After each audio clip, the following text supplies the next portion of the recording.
Hello. There is a brand new starter set on the way for Warhammer The Old World, and it features a completely redesigned Chaos Force that is like nothing we have ever seen before. Or is it? Drawing on a deep well of inspirations from the Chaos Warriors ranges that have dated right the way back to the beginning of Warhammer Fantasy, these new models feature massive pauldrons and bucket helmets with huge horns, plenty of spikes, and loads of Chaos iconography. But I think that they've aimed for a more high fantasy, cinematic sword and sorcery feel than some of the grimdark warriors we've seen in the later editions of Warhammer Fantasy Battle and into the current Age of Sigmar range. In the early and evolving days of Warhammer Fantasy, and even before the game's initial release, the idea of the Chaos Warrior already existed as a heavily armoured foe, but they were far from uniform in design. Sure, there were common themes, whether that be big helmets and pointy horns, or massive pauldrons, or occasionally growths on the body that replaced arms with weird tentacles and crab claws and stuff like that. But there was lots of different flavours to these ranges. When I first saw these brand new The Old World Chaos Warrior miniatures, I wanted to go back and take a look at those original Citadel ranges to see if the new Chaos Warriors are something truly new, or if they are a wonderful, heady homage to classic miniatures with a new coat of Nuln Oil. I'm Jordan, this is Jordan Sorcery, and today I'm searching for the aesthetic ancestors of the latest Warhammer Warriors of Chaos.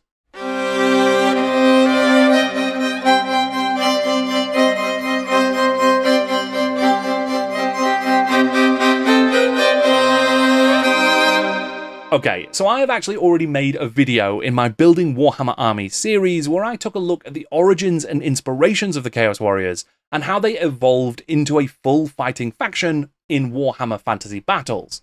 This is not going to be a repeat of that. No, this video is actually going to be about the aesthetic development of Chaos Warriors and what I think might be the actual inspirations for the brand new Warhammer The Old World Chaos Warrior models. Just looking at those new Chaos Warriors for the first time, it reminded me so much of the 1987 ne'er-do-wells that I really fancied making this video. But I think a little bit of context about the original development of Chaos Warriors is probably worth mentioning before we get into that. The concept of chaos and the broad nature of its warriors were not original inventions of Warhammer. Students of Michael Moorcock know full well that the general idea of chaos, its place in fantasy cosmology, and even its most frequent symbol, the 8-pointed star, were introduced in books like Stormbringer that explored the adventures of the Eternal Champion, a unique hero with the responsibility to maintain the balance between the forces of law and chaos. For some of those Michael Moorcock stories, artists like James Cawthorne produced incredible visuals, and comics like Heavy Metal, Metal Hurlant, and influential fantasy artists like Frank Frazetta with his Death Dealer were also offering inspirational imagery throughout the 60s, 70s, and 80s. From all of these ideas and others, new fantasy miniature ranges started to take shape. Amongst other Chaos lines, Asgard Miniatures, the manufacturer that Brian Ansell had helped to found before working with Games Workshop to create Citadel, released a Creatures of Chaos set, largely sculpted by Nick Bibby, but with some models by Jez Goodwin and John Blanche. As early as 1979, Asgard had actually started working on a Barbarians and Chaotix range, which included plenty of models, like this one, that demonstrate some of the common principles of the Chaos Warrior. Ansell, who was reputedly a huge fan of Moorcock's work, brought that same admiration and influence over to Citadel miniatures. The early Citadel specialty sets, first released in 1982, included a set of Champions of Chaos, and later there was one that featured Warriors of Chaos. Both of these included what would become defining features of the early Citadel miniatures range: heavy armour, horned helms, sometimes connected together with bulbous metal balls in the middle, and some wonderfully elaborate shields.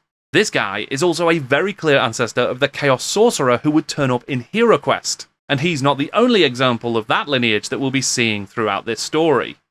Warhammer's first edition was released in 1983, and although it was relatively light on setting, it was pretty heavy on atmosphere, in no small part due to the amazing art that was found throughout the core books. And of course, there were Chaos Warriors already kicking up a fuss throughout. Interior art for the game was by Tony Ackland, and he illustrated many Chaos Lords and Warriors. Most of them wore stylized armor and crested headpieces. This approach was also represented in the early Citadel ranges of Chaos Champions, Knights, and Warriors. A form of Eldritch Chaos Warrior would appear in plenty of later art as well, most notably that of Ian Miller. His Brass Knight, illustrated for the Conrad novel series, is just one example of the ornately yet strangely crafted Chaos armor that is both beautiful and fearsome at the same time.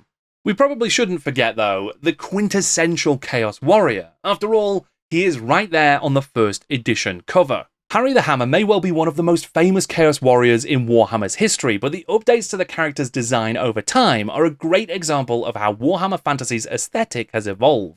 Unlike many of his fellow Chaos Warriors, Harry has foregone the double-horned helmet to just have a single spike, and his armour is a little bit more colourful than most. Plus, his spiky knee pads and gorgeously detailed shield really make him stand apart. In his first appearance in miniature, he's not actually called Harry. His name was Uthmog Elvenbane, and he was included in the Warriors of Chaos specialty set released in 1983. A couple of years later, he'd appear again, this time with an updated sculpt and a new moniker. In 1985's BC7 Heroic Fighters of the Known World, we got to finally meet Harold, aka Harry the Hammer. His helmet spike has become 2 horns by this point, and his shield has sadly become a bit more generic. He's also wearing chainmail instead of the previous heavier chestplate. In 2008, after Chaos Warriors have taken on their later full-plate armor, spikes, and capes look, a new interpretation of Harry would be released to celebrate the 25th anniversary of Warhammer. And to go with it, there was also a pretty gorgeous piece of art by the same artist who first created the character, the legendary John Blanche. Although the iconography of Chaos was pretty consistent from the off, the actual design of Chaos Warriors was quite different across the miniature range. Some wore heavier armour than others, some wore helmets and some didn't, some carried shields and some didn't. Some had ornate faces cast into the plates of their armour, or on their shields that were arcane heraldry that kind of looked like it was alive. But even with all of those differences amongst them, there were still some common themes that were becoming more present and prominent. With the introduction of the C range of Citadel miniatures in the early years of Warhammer, the C35 catalogue listing would feature the Warriors of Chaos. There's loads of variation in this group. Not all of them are actually what we would consider Chaos Warriors now. There's Corsairs, High Assassins, and Archers. Another interesting variation is the mixture of boots and sabatons, the metal-plated shoes that knights wear. Harry the Hammer, of course, wears leather boots, and that would become a main feature of Chaos Warriors through certain eras. But at other times, such as in the 5th edition of the game, sabatons were the order of the day. Things start to get more heavily armoured as time goes on, and there's also a big increase in the number and length of the spiky bits. Chaps like Jagglespur, Beelzebound, and Ulrich Giblet represent what would become a more common sight. The warrior called Deathscar would even feature on the cover of Warhammer Fantasy's 3rd edition. And most of the art inside the book representing the Chaos Warriors was still using Tony Ackland's pointed Eldritch Warrior style that had been present since the 1st edition. Around this same time, Citadel was releasing boxes like the Monster Starter Set for roleplayers, and that included one of my favourite ever Chaos Warriors. Another chap carrying an ornate, somehow sinister looking shield, and wearing arcane armour that has more than a hint of darkness. In 1987, the combined talents of the Citadel design team created a new range of Chaos Warriors that took everything we'd seen up to this point and created something new. The CH3 Champions of Chaos range, sculpted by Jez Goodwin and Bob Naismith, would fully embed the heavily armoured, unstoppable killing machine feel that has come to define Chaos Warriors ever since. There are plenty of horns, but the spikes have been scaled back a little bit. Helmets frequently follow the medieval Great Helm style that the original Harry the Hammer wears. The huge plated pauldrons on some of these models are incredibly impressive, and they really remind me of the almost comical exaggeration in armor designs that would later be popularized in Warcraft, a franchise that itself owes a considerable debt to Warhammer. The CH2 range offers more Chaos Warriors, again sculpted by Goodwin and Naismith alongside Ali Morrison. It's here that the chunky proportions, plate armor, bucket helmets, and restrained horns really coalesce into a more consistent look. There are plenty of unusual plastic shield shapes available, though the ultra-cool, gurning, chaotic, sculpted shields seem to have sadly fallen by the wayside. That said, Citadel did still produce a set of fancy metal shields that you could buy separately, so all was not lost. Whilst we're here, It might be worth mentioning the sad plight of CH2 Chaos Warrior Grimwrench Chaos Lord. Not only is he apparently a lord, who doesn't even get to be in the Champions range, but he is clearly modelled on Blanche's Harry the Hammer artwork, despite not officially getting that name. Instead of being remembered in that mighty lineage, Grimwrench must get by as just another classic Chaos Warrior. Though, like some of the greatest Chaos Warriors of the age, he would receive an Ali Morrison sculpted mini-me for the Marauder Chaos Dwarfs range, perhaps the highest honour one could hope to receive. Some of the art in books like Warhammer Armies, released in 1988, started to better reflect this bulky, flat-edged, consistent style of Chaos Warrior. This CH2 range also includes one of the most iconic Chaos Warriors that has ever lived, known to you and me as Slambo. This miniature is a legitimate style icon, and it's no surprise that the HeroQuest Chaos Warriors were clearly modelled on his design. There have also been remakes and remodels of the character over the years. Of course, that was not the range that ended the Chaos Warriors design. There would continue to be exploration, especially with the release of stuff like 1988's Realm of Chaos, Slaves to Darkness, when the Chaos Warriors would start to get a lot stranger.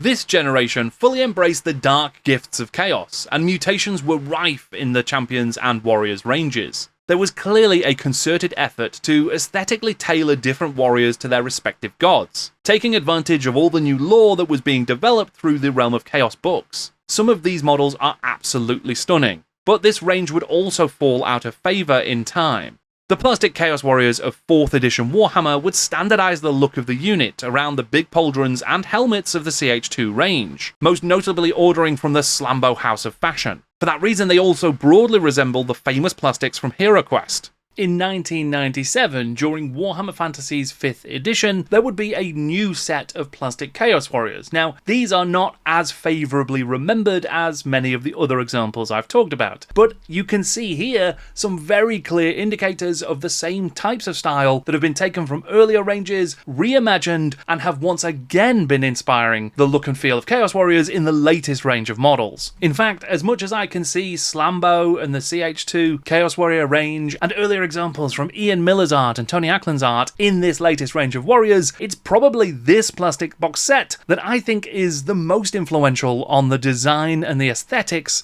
of the latest Warhammer the Old World Chaos Warriors. In some ways, the new Chaos Warriors are pretty surprising, but I also think that they're actually quite familiar. They are picking up on design cues that predate the most recent design of the Chaos Warriors up until this point. And I think it is very cool to go deeper into Warhammer's history and to take inspiration from even older ranges of models. I think that there is some really fun stuff that can be done there, and I think it's great to see the Warhammer the Old World team taking a look at what else they can bring from the depths of Warhammer Fantasy's history and turn into something new, to give some new distinction to the current range in a way that we haven't seen for a long while.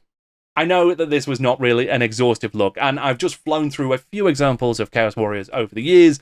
If you would like more detail about the history of Chaos Warriors, then do check out my Building Warhammer Armies video all about it.